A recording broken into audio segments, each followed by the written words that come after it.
The Terran Warship appears. The galaxy was peaceful, or at least it had been for many years. The leaders of various species had learned to coexist, their civilizations growing and thriving under a delicate balance. But that peace was about to be shattered. No one expected what was coming. No one could have prepared for it. It started with a signal. At first, it was just a faint hum, something easily overlooked. A random burst of radio waves, perhaps. But as the days went by, the signal grew stronger, its frequency more defined. Something was out there, and it was getting closer. The Galactic Council, a group of the most powerful leaders from all corners of the galaxy, received the first reports. It wasn't just the strength of the signal that was alarming. It was its origin.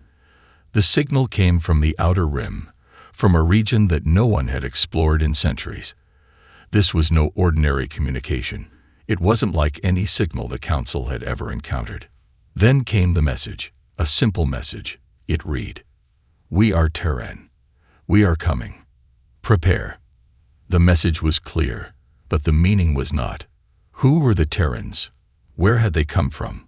Why had they chosen now to reveal themselves? There were more questions than answers. The Council was in turmoil. Panic spread quickly across the galaxy as more ships began to appear on their sensors. Ships unlike any seen before. Their design was foreign, their power unmatched. These ships were no small vessels.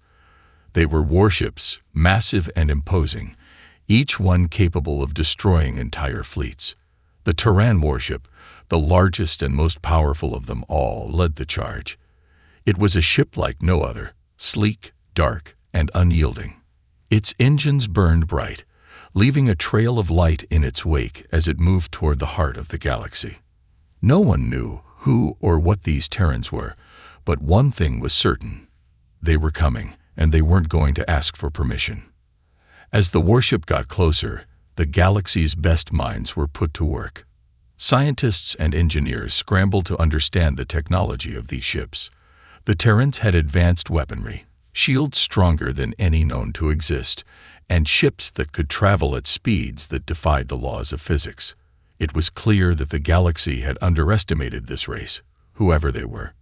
The galaxy's defense fleets were put on high alert. Leaders from across the stars gathered in secret meetings, trying to form a plan.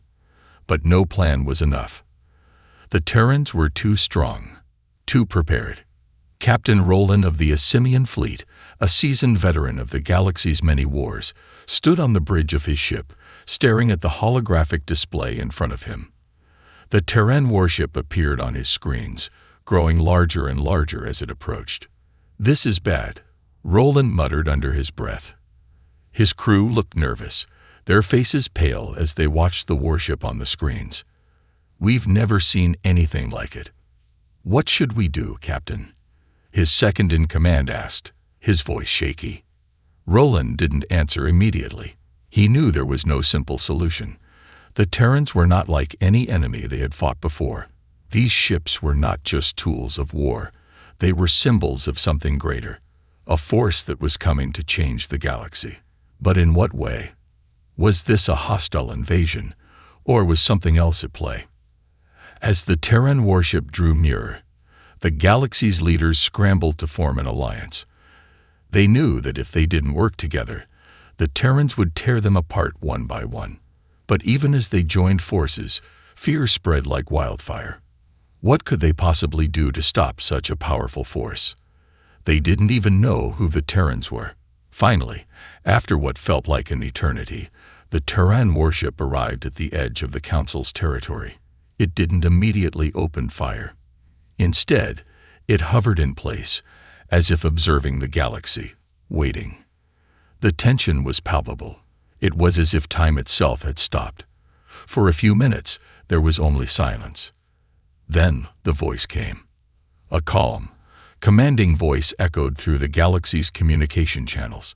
It was the Terran commander, speaking directly to the leaders of the galaxy. "We are Terran," the voice said, "and we have come for justice." The message was chilling. It wasn't a threat, but it wasn't a promise of peace either. The Terran commander spoke of justice, But what did that mean? What kind of justice could these strangers be seeking?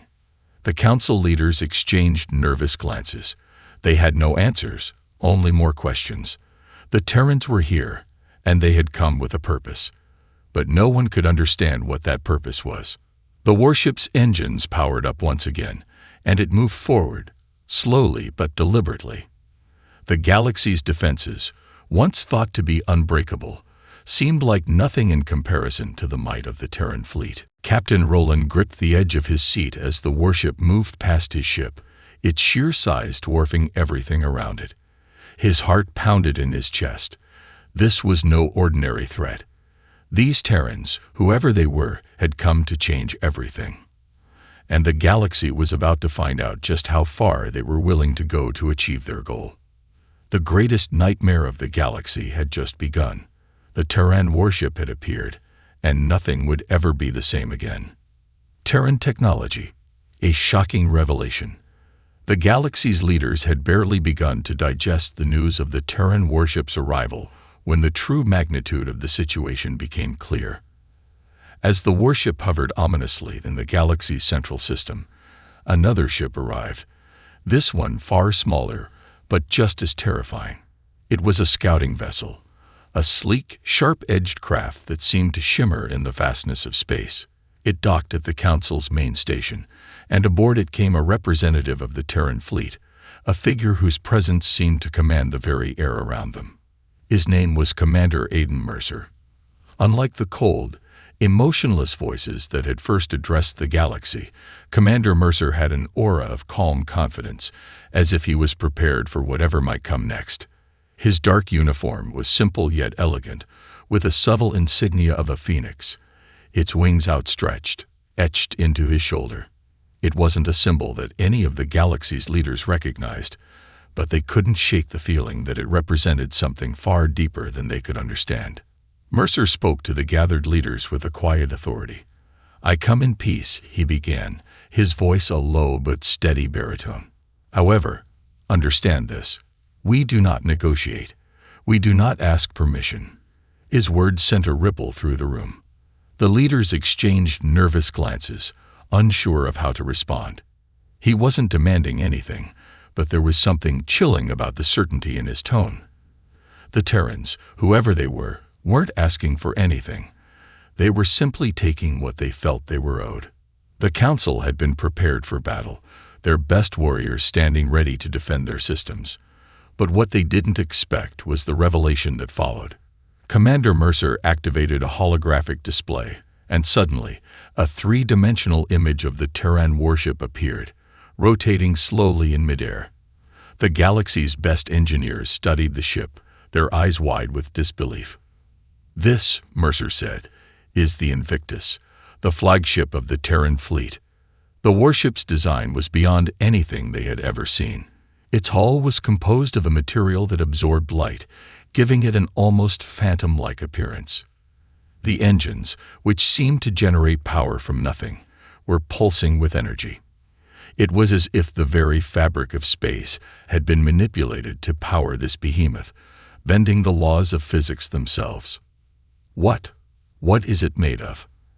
asked a trembling voice from the assembly. It was a scientist from the Altharian species, known for their advanced knowledge of materials. Mercer's lips curled into a slight smile, but it was a smile that didn't reach his eyes. "It is called Cyphron, a metal we developed over centuries. It has the ability to absorb and redistribute energy, rendering conventional weapons useless against it. Our shields are powered by the same energy conversion process, making them virtually impenetrable." The scientist's eyes widened. The very idea of Cyphron was something that defied everything the galaxy knew about materials. No one had ever heard of anything like it, and now the Terrans were wielding it as if it were an everyday element. Mercer continued, unfazed by the stunned silence that followed his revelation. "We also have control over gravity fields.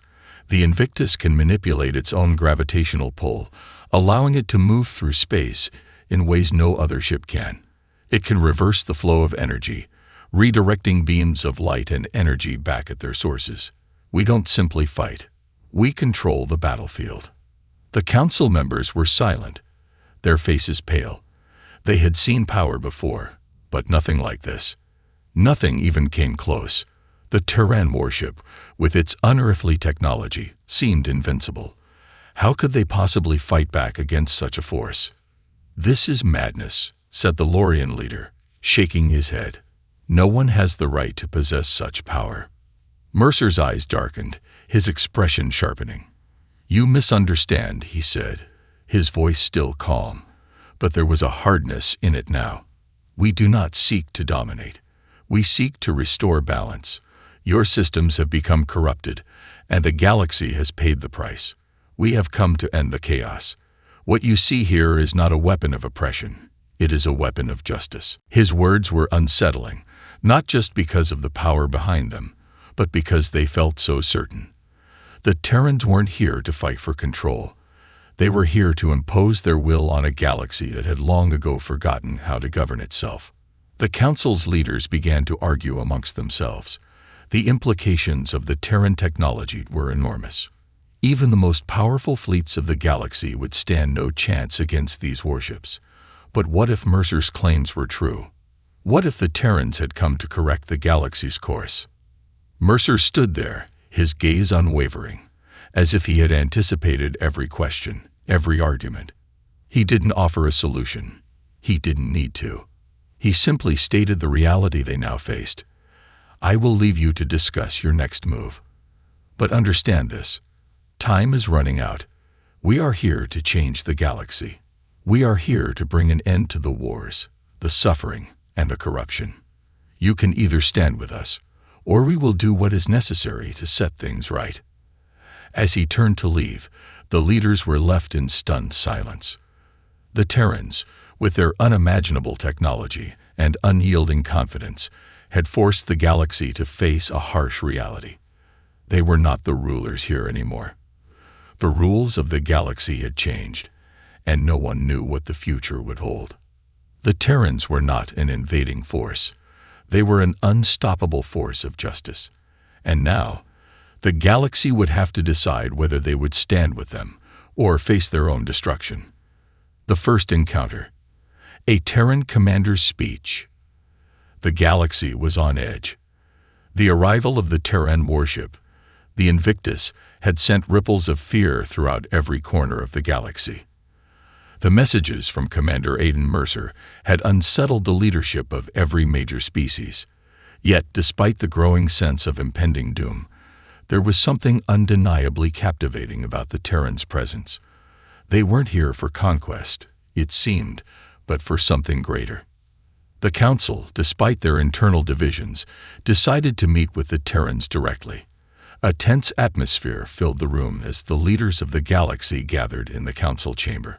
Representatives of the ancient Philethians, the nomadic Archons, the technologically advanced Zoreth, and the peaceful Lucians all sat silently, their eyes fixed on the large holographic display at the center of the room.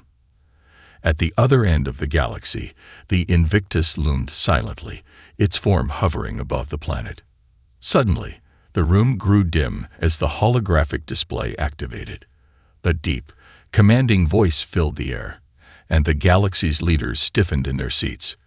"I am Commander Aidan Mercer of the Terran fleet," the voice echoed through the chamber. His words were calm, but every syllable was laced with a sense of unshakable authority. "I have been sent to speak with you, not as an enemy, but as the voice of those who have suffered under your rule. We did not come here by choice. You left us no alternative." The leaders exchanged uneasy glances. What did that mean? The Terrans were claiming to be a force for justice, but there was an underlying threat in Mercer's words. There was no asking for peace, no offering of terms. It was an ultimatum. The Terran warship remained in orbit, waiting. The Invictus was still silent, its weapons unseen but known to be there, ready if needed. But there was something almost unsettlingly calm about it. It wasn't a force of chaos or destruction. It was a reminder of how powerless the galaxy had become. Mercer's tone made it clear. The galaxy's time of unchecked power was over. The galaxy you have created is built on suffering. Commander Mercer continued, his voice unwavering. Your wars, your exploitation of weaker species, your pursuit of endless power, this is all that remains of the golden age you once enjoyed. It is an age that is now coming to an end.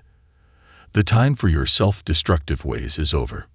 The Philethian leader, a being known for their wisdom and long life, stood, his hands trembling with a mix of anger and fear. What right do you have to speak to us like this? He demanded, his voice sharp and accusatory. You come to us with weapons, with threats. You are no different from the invaders we fought off for centuries. Mercer's eyes narrowed slightly, but his expression remained calm. You misunderstand, he said, his voice almost sorrowful. We are not here to conquer. We are here to restore balance.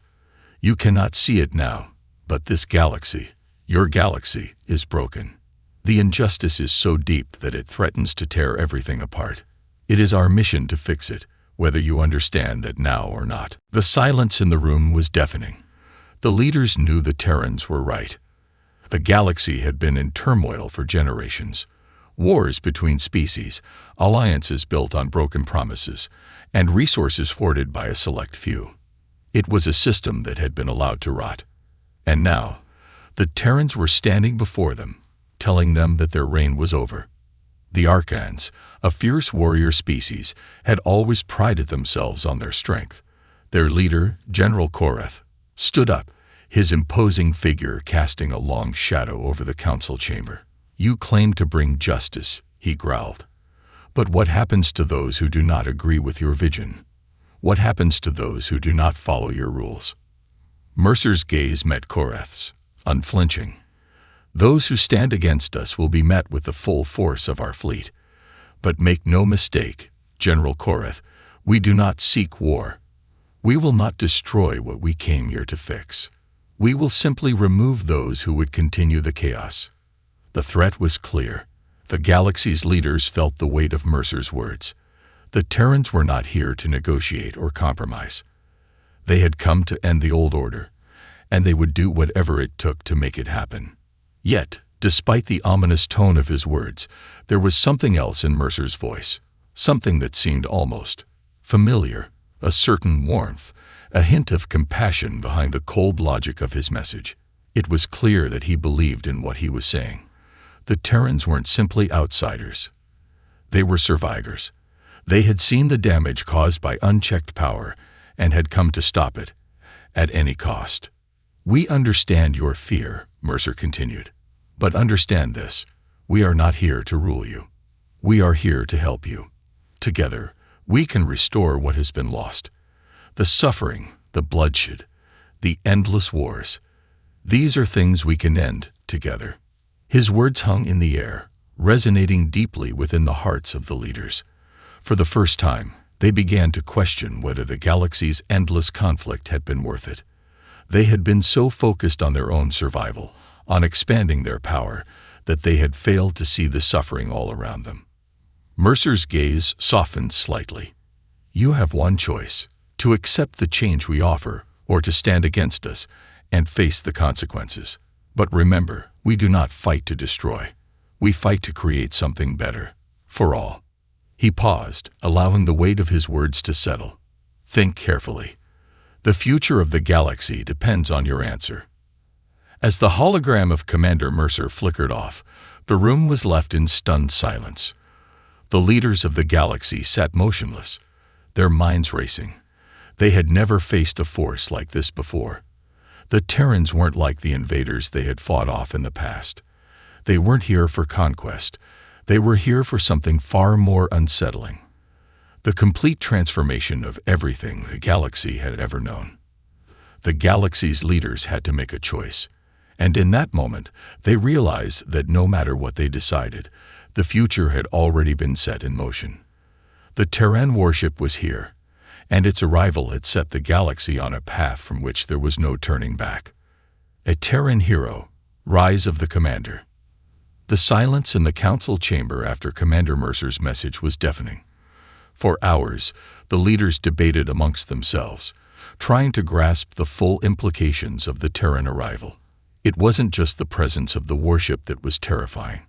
It was the calm certainty in Mercer's voice, the way he spoke of change, of a galaxy reborn. The galaxy's balance had been disrupted, and now no one knew how to restore it, if it could be restored at all. While the Council argued, the face of the Terran commander, Aidan Mercer, was a mystery to them.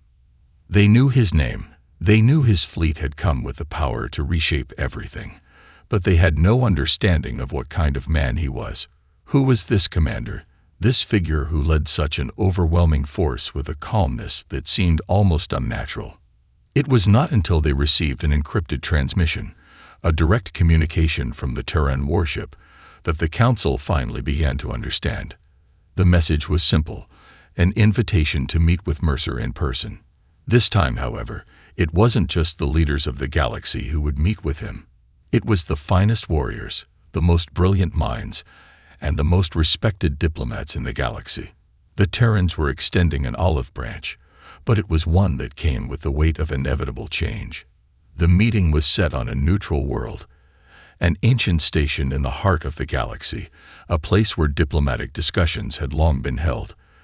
The tension in the air was palpable as the galaxy's finest arrived, each one unsure of what to expect. The leaders were shaken, but they knew they had to face Mercer. If he was truly as powerful as he seemed, avoiding him would mean certain doom. As they entered the Grand Hall, the towering figure of Commander Aidan Mercer stood waiting. His presence was magnetic, his posture commanding. He was tall, but it was not just his height that drew attention. His eyes, sharp and unyielding, seemed to pierce through the galaxy's leaders as if he could see every hidden fear, every secret thought. He wore the Terran uniform, simple yet imposing, with the insignia of the Phoenix clearly visible on his chest. He radiated strength, and yet there was something more to him than just the power of his fleet. There was something human in his eyes. Mercer's gaze swept across the room as the leaders took their seats. He did not sit, but remained standing, his hands clasped behind his back. There was an almost quiet dignity to him, as though he knew what was to come and accepted it without fear. "We've had our differences," Mercer began, his voice low and steady, "but it's time to put them aside. The old ways no longer serve anyone, not the oppressed, not the oppressors. The galaxy is broken, and only by working together can we fix it." The words were simple, but they carried a weight that made even the most hardened leaders pause. They had all heard speeches before, speeches filled with promises of peace or power, but there was something in Mercer's voice, something that made them question everything they had ever known. This was not a speech about gaining control or securing dominance. It was a speech about healing, about rebuilding, and about something they hadn't seen in centuries: true unity. One of the Council's more cautious leaders, an elder from the Lucian species, stood up. "You speak of unity, Commander Mercer," he said, his voice soft but firm. "But what of those who do not wish to join you? What of the factions who believe in the old ways? Will they be forced into submission?" Mercer turned his gaze to the elder, his expression unchanging. "We do not seek submission. We seek understanding. But let me be clear. Those who refuse to change will face consequences. We are not here to negotiate with those who seek to perpetuate the destruction. We will not allow the cycle of bloodshed to continue. I've seen what the galaxy does to those who resist change. I've seen the death, the devastation. I have lived through it." His voice faltered for a brief moment, and in that fleeting pause, the Council could see the weight of his words. There was more to Mercer than the commander of a fleet. There was a personal history, one filled with pain, loss, and hardship. He wasn't just a leader. He was a survivor. Before the Terran fleet arrived, Mercer continued, "I was a soldier. I fought in wars you couldn't even imagine. Wars that tore apart my people, that destroyed worlds, that ravaged everything we knew. I've lost more than I care to remember. And that is why I stand here now. The galaxy does not need more war. It needs peace." His words hung in the air, and for a brief moment, The leaders of the galaxy saw him not as a foreign invader, but as a person. Someone who had experienced the same struggles they had. Someone who had seen the cost of their choices and was now offering them a chance to change. The Archon General, Korath, who had been skeptical of Mercer from the start, stepped forward. His massive form was intimidating, but his voice was surprisingly calm. "You ask for unity, Commander Mercer," he said, "but how can we trust you? You come to us with threats, with promises that sound like lies. Why should we lay down our arms when you're not giving us a choice?" Mercer's eyes softened, and for the first time, the hardness in his expression cracked. "Because, General Korath, I know what it's like to lose everything. I know the fear, the anger, the hatred. I fought my own demons, just as you have. But the war is over for me, and it can be over for you too. If you're willing to lay down your arms and face the truth, then we can build something better. But if you choose war, then you choose to become the thing you hate." The room was silent, every eye locked on Mercer. For a moment, it seemed as if time had stopped. The weight of his words was like a hammer, breaking down the walls the galaxy's leaders had built around themselves. They had come to this meeting expecting an enemy, a conqueror. But what they found instead was a man who had seen too much to want anything more than peace. Mercer's gaze shifted, and he looked each leader in the eye. The galaxy does not have to end in bloodshed. It can rise from the ashes of its past. But it will take courage. It will take sacrifice. Are you willing to make that sacrifice? The silence stretched on, but in that moment, something began to change. The galaxy's leaders weren't just looking at Mercer anymore. They were looking at the possibility of a future they hadn't dared to imagine. A future where the cycle of war could finally come to an end. And it was a future they would have to choose to embrace. Mercer had risen not just as a commander, but as a symbol of hope, of a galaxy that could be rebuilt. He wasn't just leading an army, he was leading a cause. And the leaders of the galaxy would have to decide whether they were willing to follow him into that new world or fight to hold onto the old, broken one. The galaxy's resistance, a fight to survive. The galaxy stood on the brink. The calm words of Commander Aiden Mercer had ignited a flame of uncertainty in the hearts of the galaxy's leaders. But for every leader who saw a future of peace, there was another who believed the Terrans were simply another conqueror, cloaked in the guise of salvation. While some hesitated, unsure of how to respond to this unprecedented offer of change, others began to take a different path. They would not bend. They would resist. The first signs of this resistance came from the fringes of the galaxy, the outer systems where the most stubborn factions had built their empires. These were not the enlightened, powerful races who sat at the council table. They were the warlords, the marauders, the power-hungry rulers who thrived on conflict. They saw Mercer's words as nothing more than a threat to their existence. The peace he spoke of was a death sentence to their empires of bloodshed. Led by the warlord Varkos, a ruthless tyrant known for his scorched earth tactics, these factions united under the banner of defiance. Varkos, once a general of the long-forgotten wars of conquest, had a single goal in mind: to protect his reign, to protect his power. He believed that the Terrans could be defeated. He believed that the galaxy still owed him its loyalty. Varkos began to rally his forces. His ships, old but still formidable, began to move in formation. This was no longer just a small rebellion. It was a full-scale resistance against the Terrans. They had gathered weapons, fighters, and mercenaries from every corner of the galaxy, and they were ready to strike. From the moment Varkos' ships began to assemble, the Terran fleet, led by the Invictus, moved into position. The sheer size and power of the Terran warships made the resistance forces look like nothing more than a swarm of gnats. But Varkos was undeterred. He believed that his fighters, with their unmatched ferocity and their thirst for vengeance, could stand against anything. The first encounter took place in the outer reaches of the Forskar Belt, a desolate region of asteroid fields and ancient wreckage. It was here that the resistance made its stand. Varkos' fleet, led by his flagship the Wrath of Varkos, moved toward the Terran fleet, ready for battle. The Terrans didn't respond immediately. Instead, the Invictus and its companions hovered in orbit, their dark shapes casting long shadows over the asteroid field. To the leaders of the Resistance, it seemed like an invitation to a fight they couldn't lose. But as soon as the first shots were fired, the difference between the Terrans and their enemies became immediately apparent. The Resistance's weapons, old but deadly, pounded against the Terran shields. And yet, the Invictus didn't flinch. Its shields absorbed the energy, and with a flicker of light, the shots bounced back with devastating force. The Resistance fighters were caught off guard, their ships exploding in a fiery display as their weapons were turned back against them.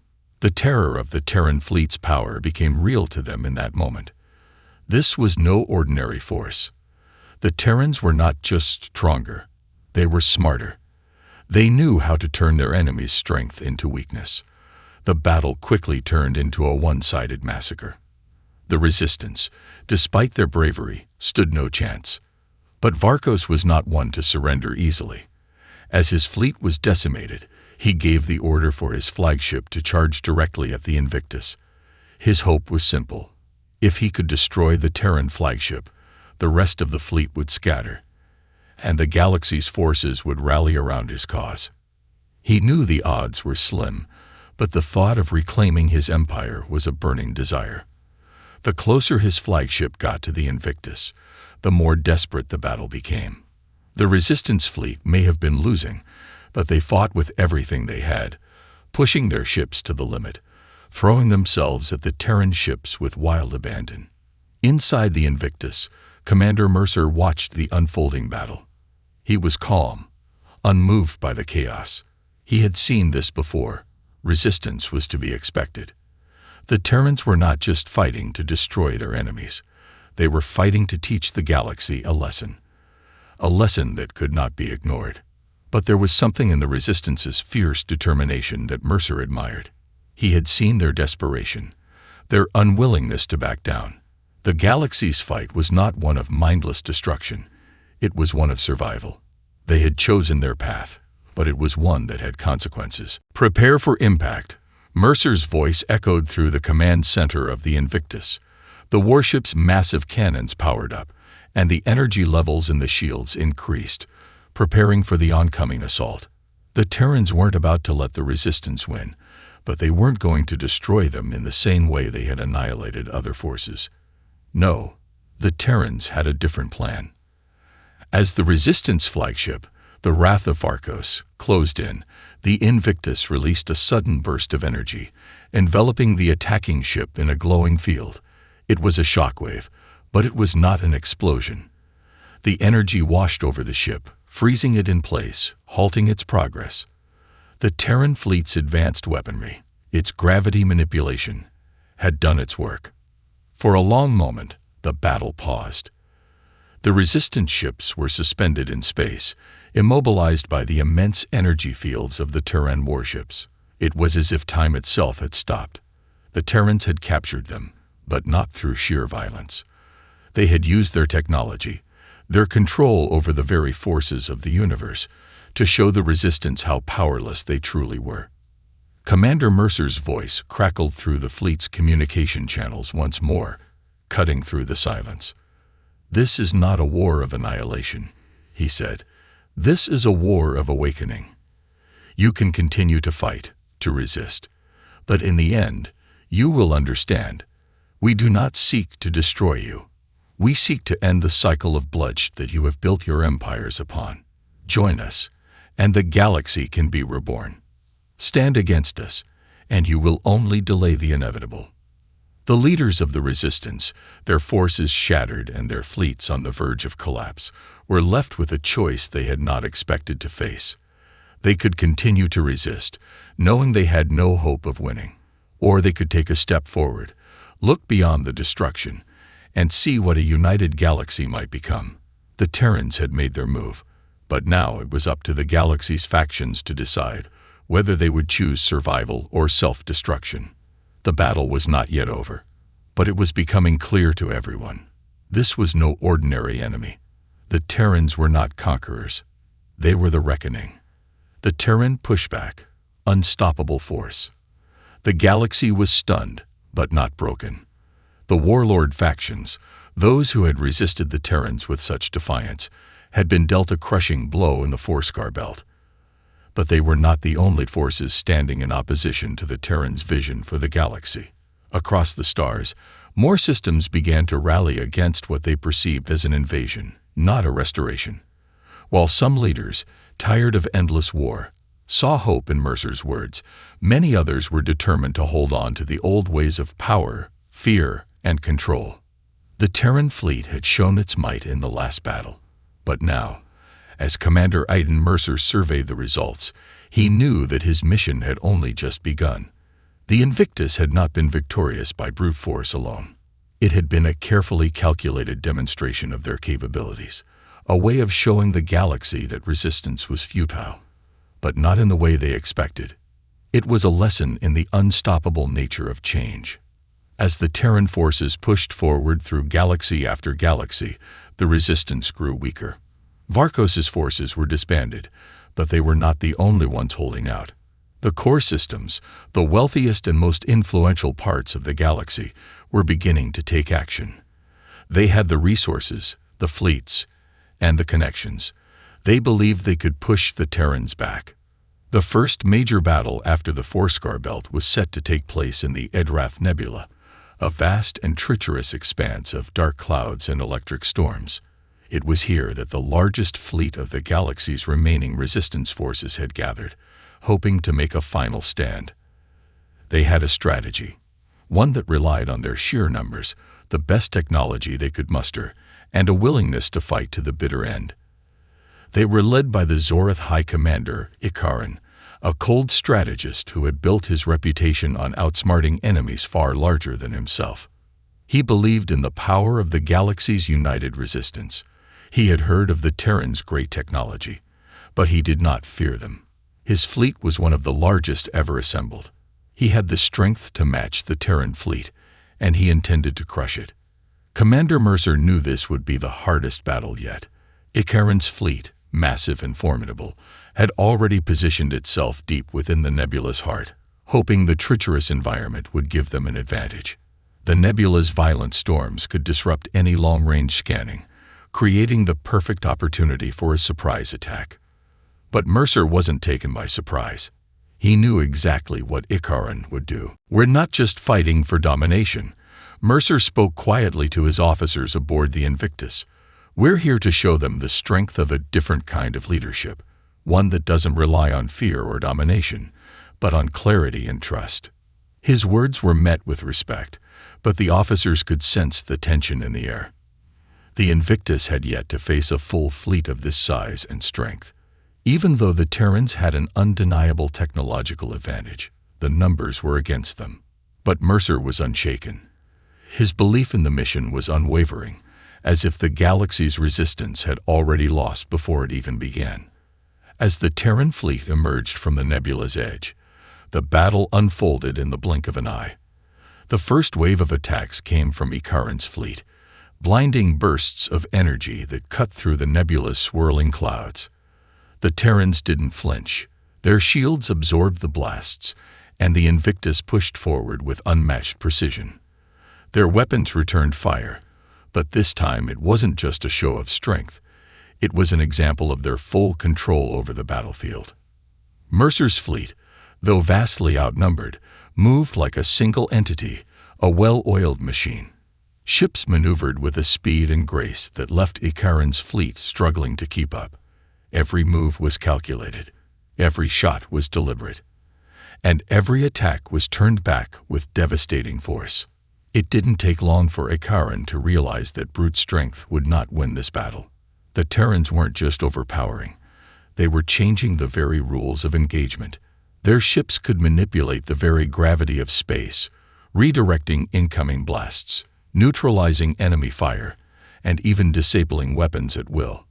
Ikaran's flagship, the Horizon's Edge, stood at the front of his fleet, but it was quickly being overwhelmed.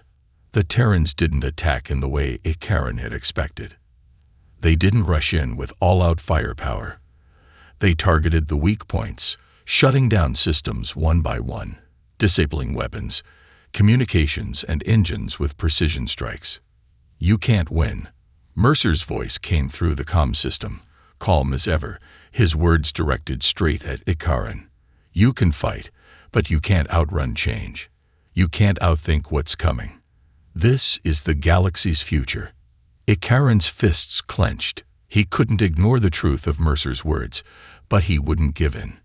He fought harder, giving every order he could think of, trying to rally his forces. But the more he struggled, the clearer it became. His fleet was outclassed. The Terrans were not just invaders. They were reshaping the very nature of warfare itself.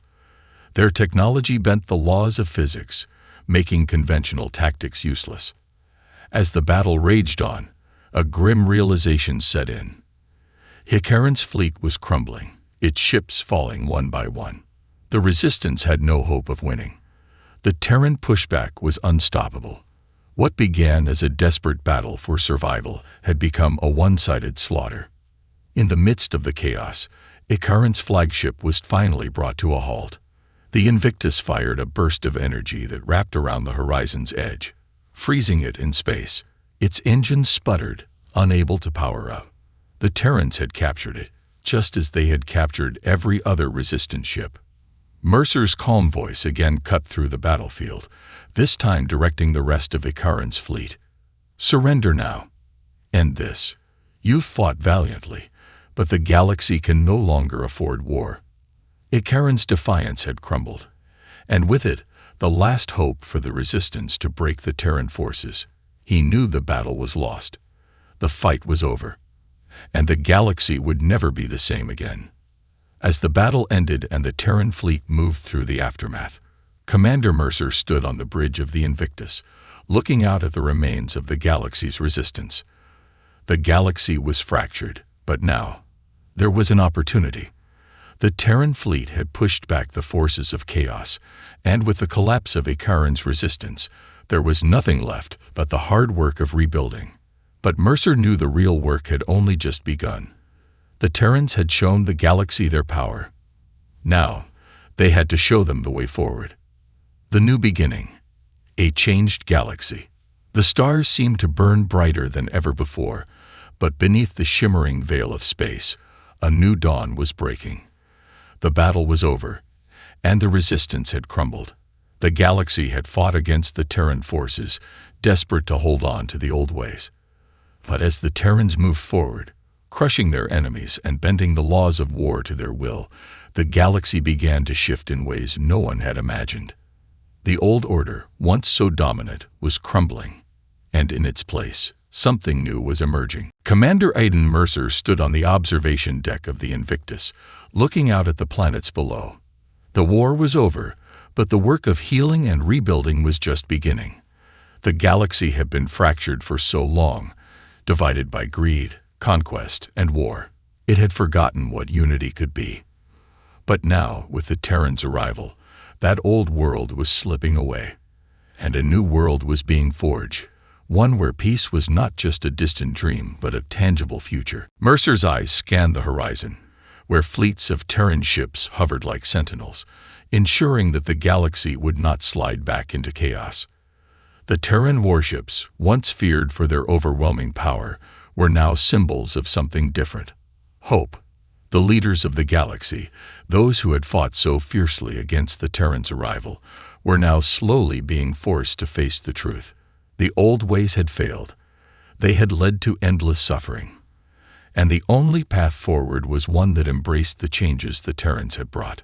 The first meeting between the Terran leaders and the galaxy's surviving leaders took place in the neutral space station orbiting the planet Califar, the heart of the galaxy's governing systems.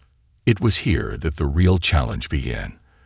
The galaxy's fractured governments, once bent on control and power, were now coming together, reluctantly at first, to discuss a future that none of them had anticipated. Mercer entered the Grand Chamber, flanked by his most trusted officers. The room was filled with representatives from the most powerful systems, species that had once considered themselves the galaxy's elite. But now, there was an air of tension, of doubt. The leaders did not know whether they could trust the Terrans. They had seen the Terrans' power firsthand, felt the crushing force of their warships. But what lay beyond the Terran fleet? Was this peace something they could truly build, or would it be an extension of Terran rule?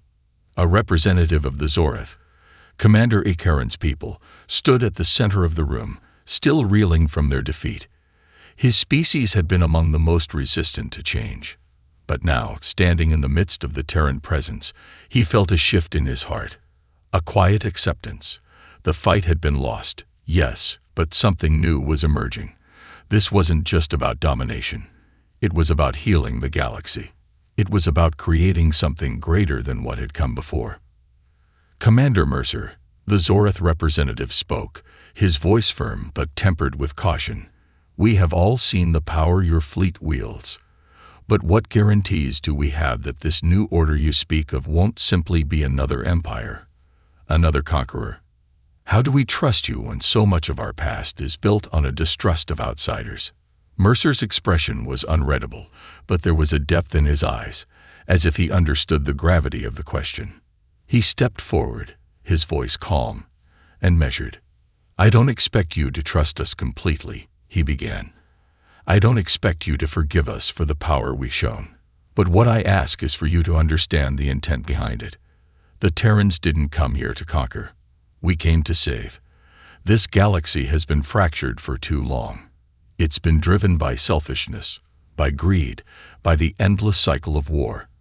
And look where it has gotten you. You've spent centuries waging battles for power. All the while, you've forgotten what it means to live in peace, to care for one another, to rebuild what's been lost. There was silence in the room. The leaders, from all corners of the galaxy, exchanged uncertain glances. The war had left them scared, both physically and emotionally. Their worlds had been torn apart, their people lost in the struggle for dominance. But Mercer's words resonated with them. They were not looking for a new ruler. They were not looking for more war. They were looking for something else, for hope, for healing, for a future where they didn't have to fight for every scrap of power. We're not here to take over, Mercer continued, his voice firm.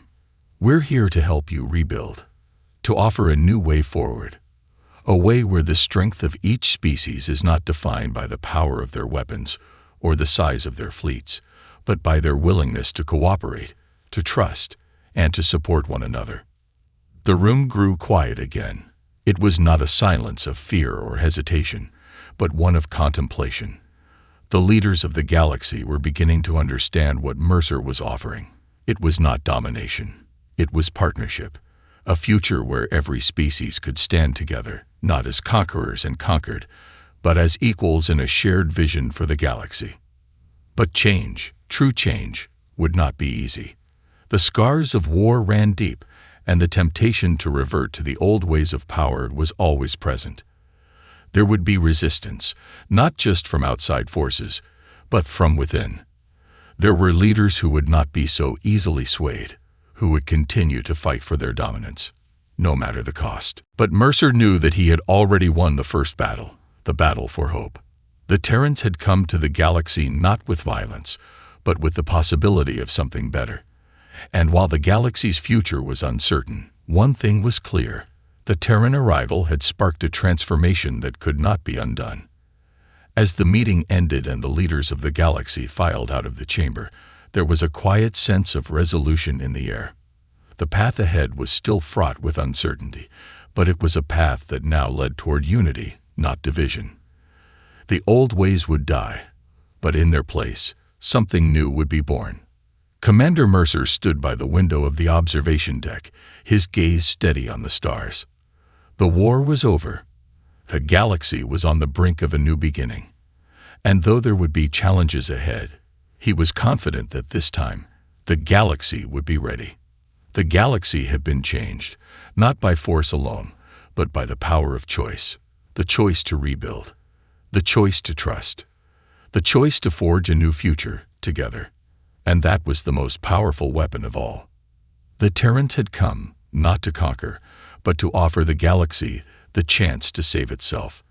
And in doing so, they had planted the seeds of a future that no one had dared to dream was possible. The galaxy's greatest nightmare had ended. The dawn of a new era had begun.